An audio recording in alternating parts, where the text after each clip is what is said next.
Welcome back to Poetry and Police. Remember, subscribe and share my videos. Click the notification bell. Ding ding! Alright, people. First of all, shout out to all my subscribers. Shout out to all my followers. Because you have to call some people followers. And some people just watch the videos and don't subscribe. I don't know why. You might see 20,000 watches on a video, but no subscription. So come on, man, subscribe. Give the channel a strength, brethren. Alright. Big up to the whole of the police living in Jamaica. You hear me, I say? Enough respect, thanks for your service, my brethren. If you don't hear that, and I hear that from Blakey. Today, as a former member of the Jamaica Constabulary Force, enough respect to all the police officers on the street now. Whether you're at the beat, or whether you're on an operation, whether you're there traffic, anything we are doing in the police, whether you arrest someone right here now, do it in due diligence. Remember, respect the rights of all citizens and make sure the law is applied. The law of Jamaica is applied to everyone. Don't care about them class in a life or them whether them have money or not or where them live. Show the same respect for the man in the 13 as you show for the man up at Beverly Hills. Alright, so let us continue with the video now. So let me tell you something, people. Mark Golden, you know, has been in the crosshairs of most bloggers and vloggers and the Jamaica Labour Party and even people who know business, neutral people to all me too. For the past couple of weeks, Mark Golden has been on everybody's crosshairs. The man is under fire, brethren. It's like Mark Golden is in a pressure cooker. You understand me? But at the same time, you know, me respect about Mark Golden. Mark Golden, me respect, you know, as a result of what you're going on in Jamaica, going through in Jamaica now. Me have to say me respect you, know, brethren, because guess what? You're resilient, bad, you know. Yeah, man, you're resilient, bad. You nah give up, and you still a wall your thing, and you still a stick to your point. That's what I love about you, right? That's why I gain some respect for you right now, because you stand up to all the attackers, the intruders. You understand? Especially the Prime Minister, the great bro God holiness, who fail to declare him assets. And you know I love about you. Every time you talk, you keep on licking out on the facts of him now declare him assets. And that's true. The PM must declare him assets by law. If police officers are made to declare their assets, then the Prime Minister must declare his assets too. Which is right. Right, sir? Which is right. So listen me now. So Mark Golden make a little speech and I'm going to play the speech for him before me even go any further. I talk about Mark Golden and his dual citizenship and whether I'm born in Jamaica or not. People are ascertain a whole lot of things. That Mark Golden was not born here and because of his dual citizenship he's not qualified. You know, I'm going to try as much as possible to talk something about that. But before I go any further, let's see what Mark Golden have to say first under these circumstances, under the attacks that he keeps repelling. But you know what? I feel that these attacks on Mark Golden was not made to get him out of the fight, you know. Because I think the Prime Minister well know good and well that can't happen. And because of the extension of these attacks, I am now coming to the conclusion that these are just measures used to destroy Mark Golden's character to the Jamaican people and whether the Jamaican people believe in these rumors or not. Because to me sometimes they are mostly rumors, you know, and the talks are spread over social media. Everybody in Jamaica are gravitating to the arguments, and some are believing and some are not believing. Some still have faith in him, while some might be losing faith in him, you know, and because of the whole stories that are going on, that he's tricking the Jamaican people and that he's scamming the Jamaican people. Even I believe that he was scamming the Jamaican. Well, I said that he was scamming the Jamaican people because he would have known about his dual citizenship, and I am saying that should have been brought forward before the questions were even asked of him. He should have been transparent. Marky, you should have been transparent to the Jamaican people. Just to try to tell the Jamaican people, even before you start lead, that I am of this status. and then you explain your loyalty to Jamaican people. Because what you need to understand, that once you are a citizen, a dual citizen, and if you become prime minister of the country, people can see your loyalty does not lie with Jamaica. And if Jamaica is falling now, that you can cut road and run Ghana Britain because you're a British citizen. That is what they are saying, that you can skip ship at any time, Mark Golding.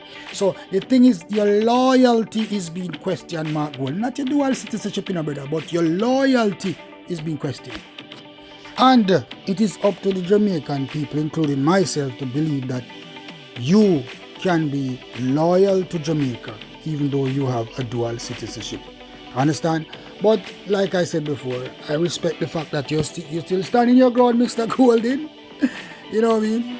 And you have made a couple speeches, and I am going to play one for my listeners right now. That listen, people, listen what Mark Golding has to say. This is Mark Golding, President of the People's National Party and leader of the opposition. I was born in Jamaica. I grew in Jamaica.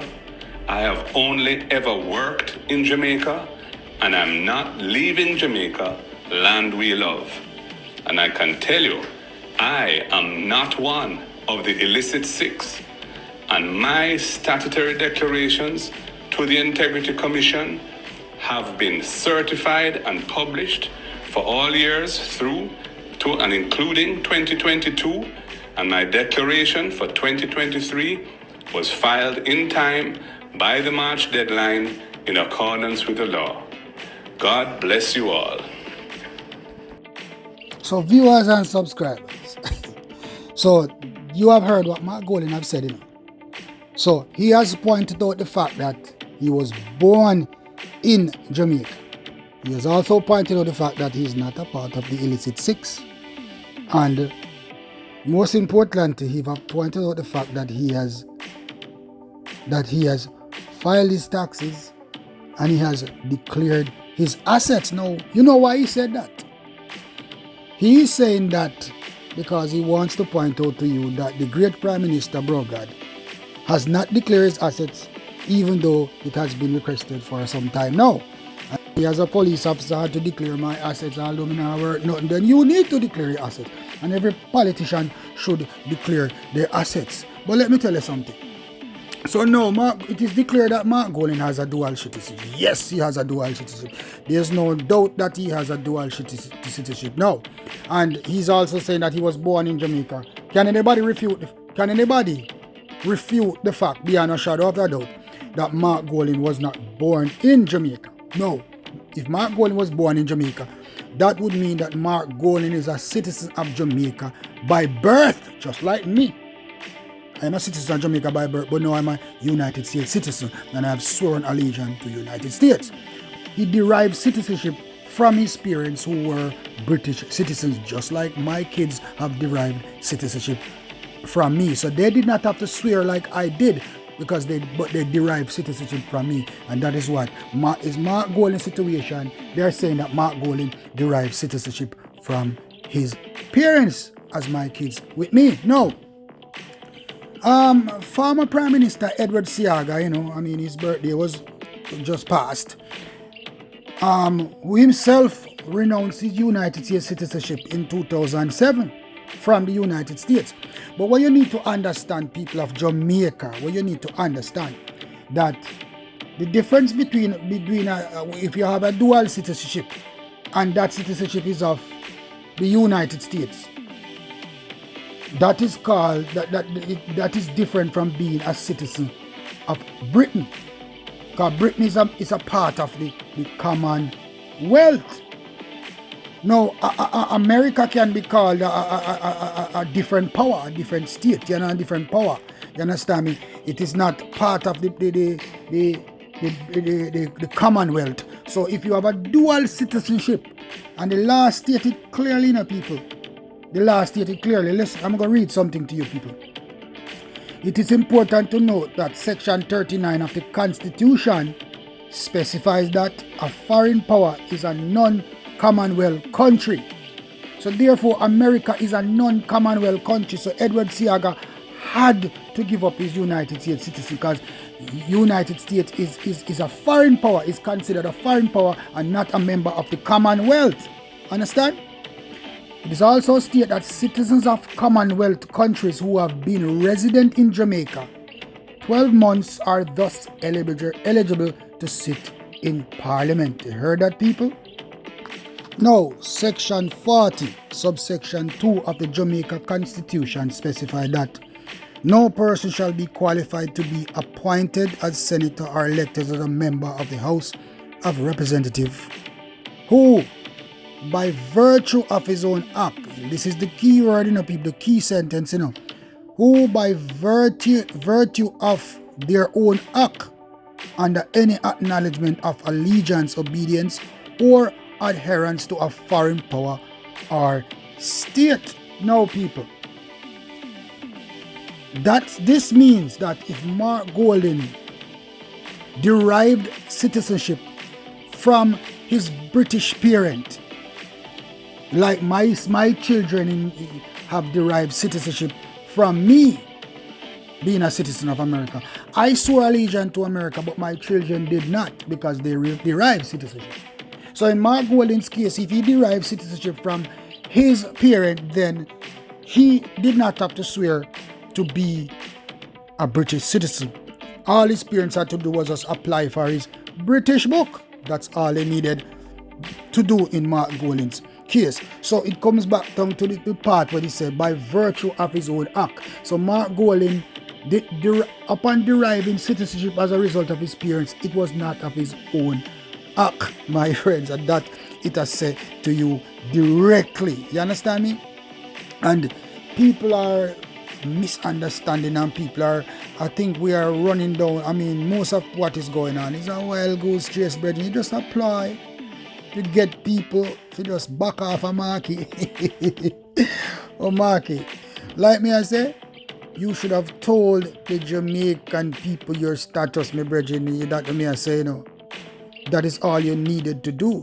And now, maybe the Jamaican people might not trust you like they want to trust you, because the way in which they found out that you're a dual citizen and the way in which your loyalty is now coming to question, because it states clearly under the Constitution, it states clearly under the Constitution. But all it, like I said to you before, all it comes down to now, all Mark Golding's status comes down to now, is whether he will be loyal to Jamaica as a British citizen, or as a person with a dual citizenship. That are you going to run away from Jamaica if anything happens? Are you going to choose Britain over Jamaica? That is the question, that is what the question that all Jamaicans should be asking at this time. Because remember, if you win the election, you will not only be representing the People's National Party, but you will be representing the entire citizenry of Jamaica. That is what you'll be representing, Mark Golding. So now, you are caught between the devil and the deep blue sea, Mr. Golding. But, like I said before, I like your resilience, and you are turning.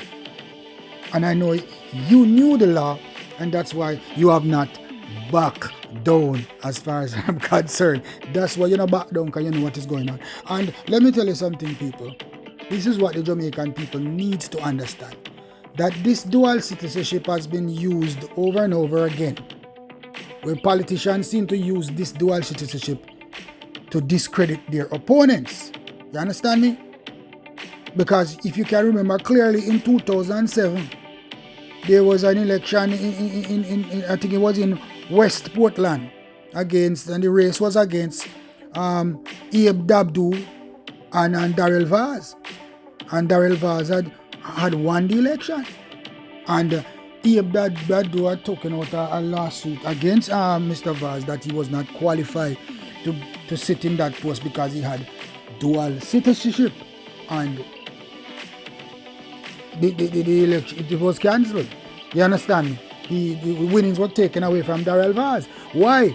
But this is what I explained to you before.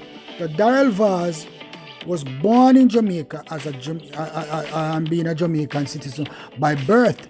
But Darrell Vaz went to America, and they said he swore allegiance to America by becoming a dual citizenship. He swore allegiance to America. So now he swore allegiance to a foreign power. Because like I said to you before, America is not a part of the Commonwealth. So if Darrell Vaz had gone to England and swore allegiance to England, then his challenge would have been better because England is a part of the Commonwealth. Because you must remember that people born before 1962 in Jamaica was British citizens. And you know, up until recent time, couple of years ago, that Jamaicans could travel to England without visas. It's recently, or a couple of years ago, that they changed all of that. Jamaica start applying for visas now because they find it as a way to better trap the Jamaicans because Jamaicans were involved in too much crimes in Britain. That was the only reason. So I know we are going to become a republic now. So I guess if we are now a republic, that we are not going to be a part of the Commonwealth anymore. That is the question I'm asking. And if so, then a person with dual citizenship, whether it be Britain or America, will fall in the category of a foreign power. So now, what I believe that Mr. Mark Golding should do now that the goose is out the bag, the snake is out the bag, the skeletons are out the closet, I think Mr. Golding, you need to do the best thing. Do what Edward Seaga did.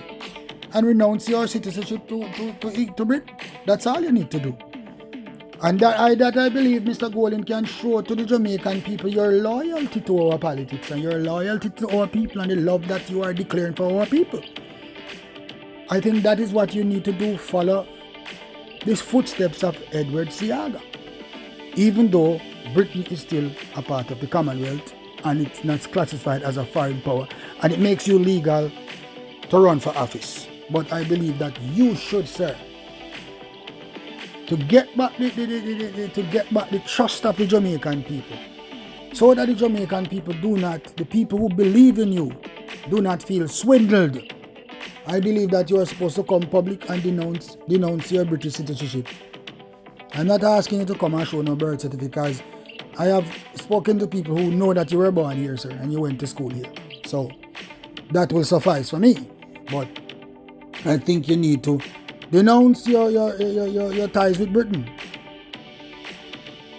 So majority of your followers are, if you had any followers that had switched, that they can start trusting you again and come back in the fold. On the other hand, the Prime Minister Andrew Holness, sir, bro, God, you need to declare your assets, sir. The Jamaican people need your asset. As a matter of fact, maybe only PNP need your assets to be declared because, like I said too in many of my videos, like people who are in power don't seem to have the capacity to do any wrong in Jamaica. Because Jamaicans are a bunch of bandwagonists who believe in people in power and don't care if they murder somebody at them footsteps, them still will put them in a power same way. Because Jamaica is one of the only countries you can come in as a criminal and be a politician and sit in public office. We know that Jamaica is a criminal's paradise and that Jamaica is a place where people can come with their criminal backgrounds and be successful in business and be successful in politics and run for your prime minister too. Because Jamaicans, we do not investigate our politicians properly. And as a matter of fact, the people, once you come and flaunt money and you open a society, people just believe in you instantaneously. Instantly. Once you have money, people just believe, say, hey, you have money, good man. A Jamaican is that. They believe, say, once you're rich, and have money, and you're popular, and you're a big artist, they believe in you. And nothing can change it. No matter what you do, no matter the crime you commit, you're still good. That is Jamaican people. That's why our politicians and our drug dealers and we so-called gang leaders and dons in Jamaica have control over the people because they use money and popularity. Because Jamaica is politically tribalized, and gang tribalized and rich tribalized and entertainer tribalized. They're tribalized in every area, every aspect. Jamaicans are tribalized into. And if that not changing in Jamaica, then we are going to keep accepting people of criminal background into our politics and into our society. God help us.